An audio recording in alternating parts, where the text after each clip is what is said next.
In this video, I'm going to be discussing Ludwig Institute for Shared Economic Prosperity research that was recently done, talking about what is needed to have a minimal quality of life in America. But before I do, welcome to the quietest ones in the room with your host, Trey. I gotta say it, just the mere fact that you have clicked onto this video and you're listening to the sound of my voice, you by far are the most intelligent people on the face of the planet. So let me say this. You're not crazy. America is too expensive for most of us. Yes, just to have a regular life, a decent life, a basic life that is affordable is vanishing. So I came across some research that was done by Ludwig Institute, and they did a study on what is needed to have just a minimal quality of life in America. No luxury, just the basics. And what they came to is that you need $67,000. Now, this study is much different than the recent article I discussed on this channel about what's needed to have a comfortable life in America. In two states in particular, Hawaii and Massachusetts, you need $120,000. But on average in America, to have a comfortable life, you need $80,000 plus. But just to have a minimal quality of life, they're saying you need $67,000. But here's the kicker. The median full-time American worker only makes about $38,000 a year. That's a $29,000 gap. And that's just to survive.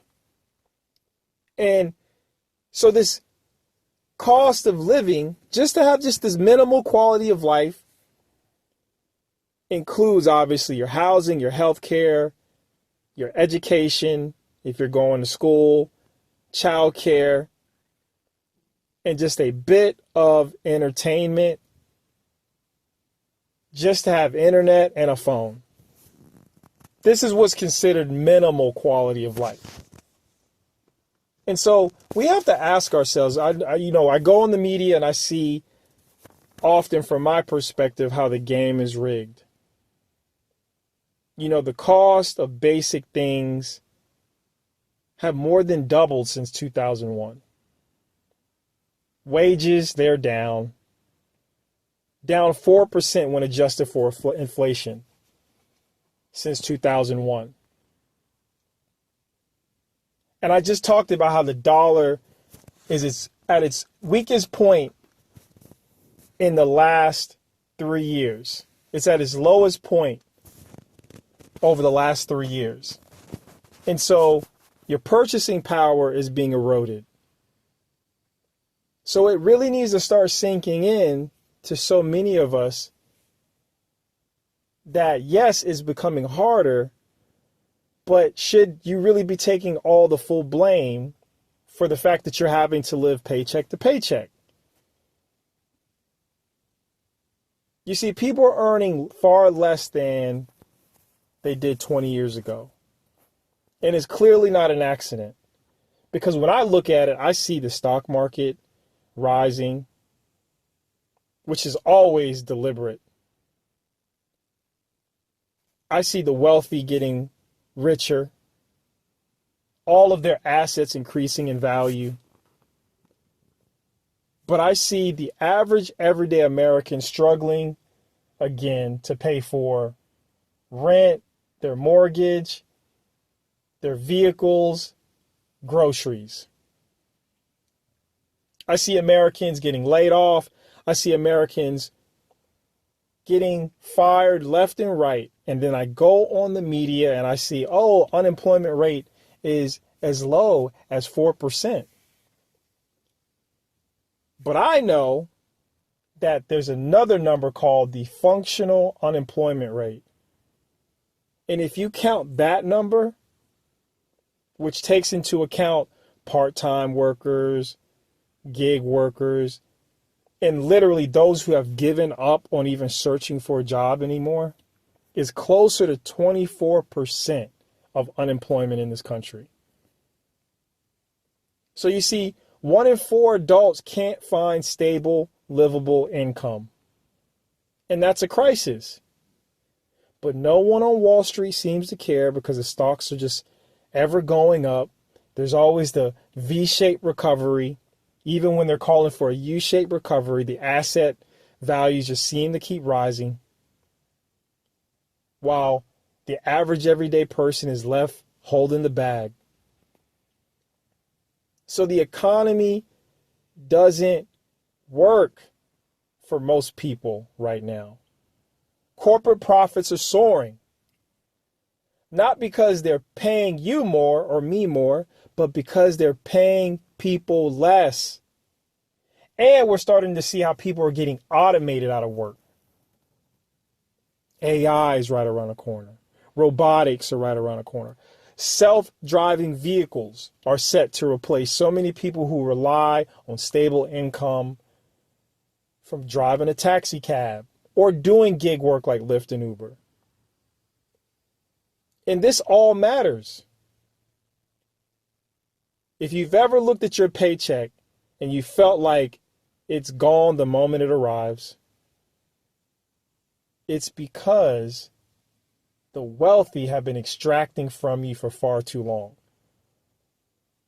If you're working multiple jobs and you're still barely covering bills, it's because the wealthy are extracting from you. If you've been put off healthcare, skipped vacations, and said no to your kids' needs, it's because the wealthy are extracting from you.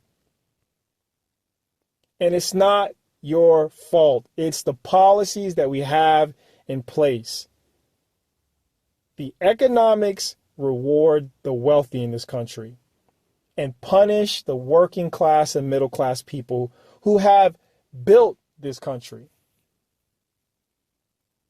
See, it's the result of 40 years of decisions that have slowly eroded the American middle class and the working class.